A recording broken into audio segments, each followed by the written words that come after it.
Start करते दोस्तों, इधर देखते हैं।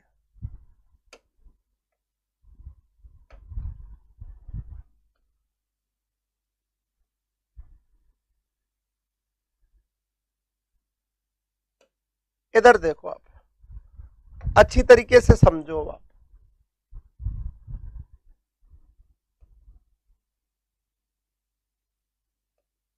विशेषता, हुमायूं के मकबरे की विशेषता। आप हुमायूं के मकबरे की विशेषताओं की बात कर रहे थे। सबको थैंक यू, धन्यवाद। सारे के सारे लाइक करते रहे, लाइक नहीं करोगे तो मजा नहीं आएगा। देखो मैं आपको पहले ही कह रहा हूं, सारे के सारे, ठीक है, बिल्कुल लाइक करते रहे इसको, सारे के सारे। चार बाग शैली,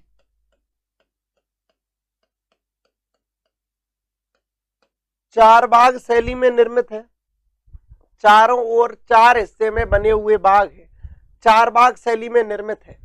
इसके अलावा चार दीवारी की बातें कर रहे हैं, चारों ओर बाउंड्री हो रही है, तो चार दीवारी। पहली दोहरी गुंबद नुमा मस्जिद कह सकता हूं, मजार कह सकता हूं, मकबरा कह सकता हूं। भारत का पहला दोहरे गुंबद नुमा मकबरा कह सकता हूं। किसको?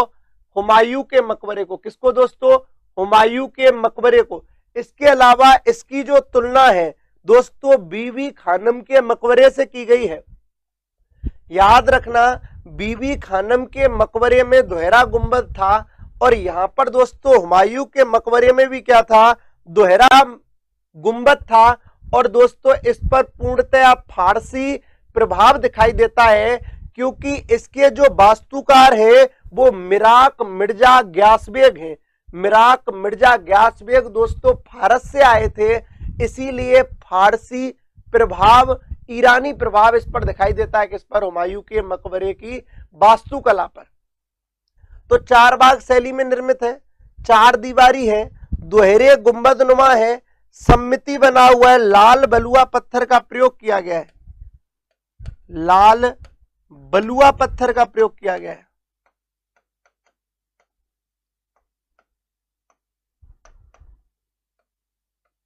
लाल बलुआ पत्थर का प्रयोग किया गया है। याद रखना दोस्तों, नीचे से ये जो आप देख रहे हो, ये रेड स्टोन का क्या किया गया है? प्रयोग किया गया है। बिल्कुल दोस्तों, रेड स्टोन का प्रयोग किया गया है। आप सारे के सारे, चार दीवारी का मतलब है चारों ओर की बाउंड्री। लाइक कर दें सारे के सारे, जिन्होंने लाइक नहीं किया है। आप इसकी विशेषताएं देख रहे हो कि भारत का पहला ऐसा कौन सा मकबरा है जिसके दोस्तों जो दोहरे गुंबद नुमा है। बड़ा इंपॉर्टेंट है। फारस के बीबी खानम के मकबरे से ये क्या होता है, उसकी झलक दिखाई देती है। किसमें? हुमायूं के मकबरे में। इसके अलावा दोस्तों ईरानी प्रभाव दिखाई देता है। कौन सा प्रभाव है इसकी विशेषताओं में? ईरानी प्रभाव दिखाई देता है। कौन सा प्रभाव दिखाई देता है? ईरानी प्रभाव दिखाई देता है। कौन सा प्रभाव? ईरानी प्रभाव दिखाई देता है। अच्छी तरीके से इस बात पर ध्यान दें आप। जब ईरानी प्रभाव आपको दिखाई दे रहा है, चलो मैं इसको छोटा किया, ये आप एक बार ईरानी प्रभाव को देख लीजिए, फिर मैं आपको इसको छोटा करके इसकी सारी चीजें समझाता हूं। ईरानी प्रभाव दिखाई देता है। आप विशेषताएं देख रहे हो दोस्तों, बिल्कुल लाइक कर दें सारे के सारे। हुमायूं के मकबरे को देखें, देखो आप, हुमायूं का मकबरा दिल्ली में। विशेषता चार बाग शैली, चार दीवारी, दोहरे गुंबद नुमा।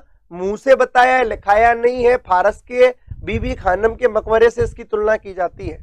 दोस्तों याद रखना, इसका जो वास्तुकार था, इसका जो शिल्पी है दोस्तों, वो फारस से आया है ना, मिर्जा मिराक, जिसका नाम मैं लिखाने वाला हूं दोस्तों। इसीलिए इस पर ईरानी प्रभाव की झलक दिखाई देती है, ईरानी प्रभाव दिखाई देता है। आप एक बार स्क्रीनशॉट लें, मैं फिर इसको क्या करता हूं, सारे के सारे मतलब छोटा करके मैं इसकी पूरी संपूर्ण चीजें लिखा देता हूं।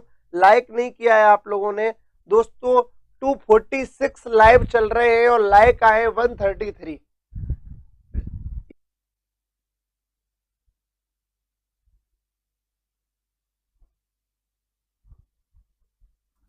अब सही है, थोड़ा छोटा कर दिया इसको।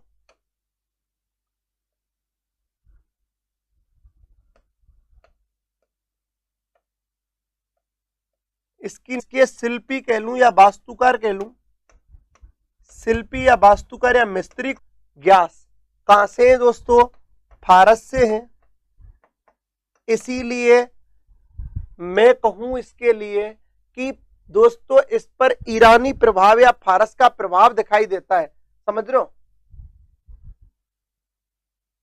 तो इसके शिल्पी या वास्तुकार कौन थे? मीराक मिर्जा ग्यास थे, जो कि कहां से? फारस से।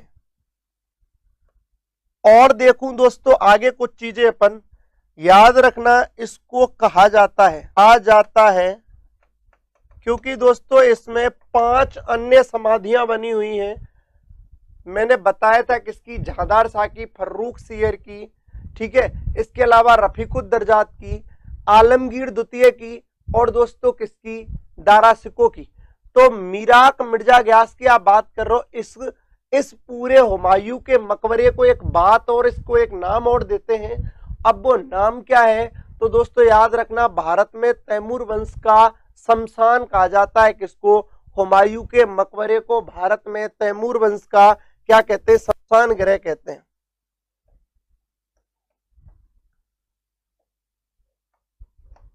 तैमूर वंश का शमशान गृह।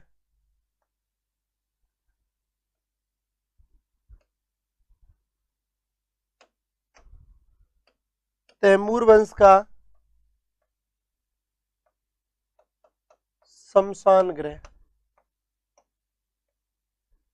क्या कहते हैं इसको? तैमूर वंश का शमशान गृह कहते हैं। किसको? हुमायूं के मकबरे को। तो हुमायूं के मकबरे की दोस्तों आपको लगे कि लाइक करना है तो कर देना, नहीं तो आराम से पढ़ते रहो। वैसे भी एम स्टडी अब से फ्री नहीं पढ़ा रहा है, कब से फ्री पढ़ा रहा है। हमारे पास फ्री पढ़ने वाले खूब आते हैं, कोई दिक्कत नहीं, आप भी उनमें से ही हो। अगर नहीं लगता लाइक करना है तो मत करो, है ना। हुमायूं का मकबरा कंटिन्यू पढ़ते हैं। हुमायूं का मकबरा दिल्ली में है, अच्छी तरीके से आप देख रहे हो। हुमायूं के मकबरे के दोस्तों 2 प्रमुख उपनाम हैं। ताजमहल का पूर्वगामी, वफादार बीवी की महबूबाना पेशकश, ऐसा कुछ कहा जाता है। और वो ईरानी इतिहासकारों ने कहा है, अर्शकिन ने। किसने कहा है? अर्शकिन ने।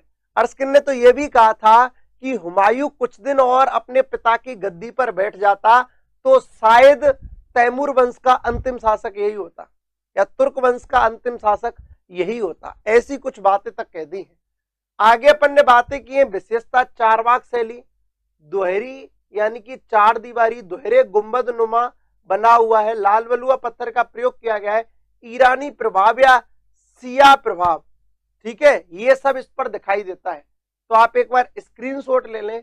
इनकी निर्माता हाजी बेगम है या बेगा बेगम है। शिल्पी या वास्तुकार मीराक मिर्जा ग्यास थे, जो फारस से आए थे। और इस हुमायूं के मकबरे को कहा जाता है तैमूर वंश का शमशान गृह। एक बात पर और ध्यान दें मेरी पर, इसका निर्माण हुमायूं के समय नहीं हुआ है दोस्तों, याद रखना। ये अकबर के समय का स्थापत्य है, लेकिन अकबर का इसके निर्माण में कोई योगदान नहीं है। मैं नोट लगा रहा हूं यहां पर, बिल्कुल मैं एक नोट लगा रहा हूं। अकबर का कोई योगदान नहीं है, कोई योगदान नहीं है, ये विशेष ध्यान रखना। इसका निर्माण, बिल्कुल इस मकबरे का निर्माण अकबर के शासनकाल में हुआ है, लेकिन दोस्तों याद रखना कि इसके निर्माण में अकबर का कोई योगदान नहीं है, बिल्कुल ही योगदान नहीं है। एक बात और अच्छी तरीके से सुने, समझे एक बात को। यहां पर आपने एक चीज देखी है, हुमायूं का मकबरा। हुमायूं के मकबरे का जिक्र एक बार और जबरदस्त तरीके से होता है 1857 की क्रांति के समय। खूब सारे क्वेश्चन बनते हैं। आपको याद होगा मुगल काल का अंतिम बादशाह या मुगलों का अंतिम बादशाह, अंतिम मुगल बादशाह कौन? बहादुर शाह जफर द्वितीय। बहादुर शाह जफर द्वितीय को हडसन नामक जो अंग्रेजी हुकूमत का जो एक मैं कहूं अधिकारी होता है, वो बंदी बना लेता है दोस्तों, अरेस्ट कर लेता है और बंदी बनाकर कायम में रखता है हुमायूं के मकबरे में। तो क्वेश्चन ये भी आता है कि हुमायूं के मकबरे में किसको बंदी बनाकर रखा गया? तो हुमायूं के मकबरे में अंतिम मुगल बादशाह बहादुर शाह जफर द्वितीय को क्या रखा गया? बंदी बनाकर रखा गया, शायरी मस्त मस्त करता था। ठीक है, बिल्कुल दोस्तों लाइक कर लें, स्क्रीनशॉट ले लें, बिल्कुल स्क्रीनशॉट ले लें, एक बार स्क्रीनशॉट ले लें सारे के सारे, अच्छी तरीके से स्क्रीनशॉट लें।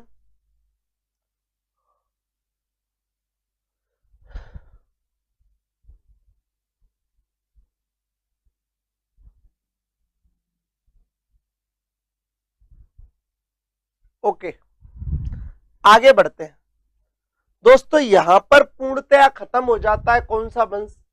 वंश तो खत्म नहीं होता, हुमायूं खत्म हो जाता है। लेकिन दोस्तों हुमायूं के बीच में ही एक वंश का उदय होता है कुछ समय के लिए, सूरवंश का, या मैं कह दूं भारत में अंतिम अफगान वंश। कौन सा वंश? सूरवंश।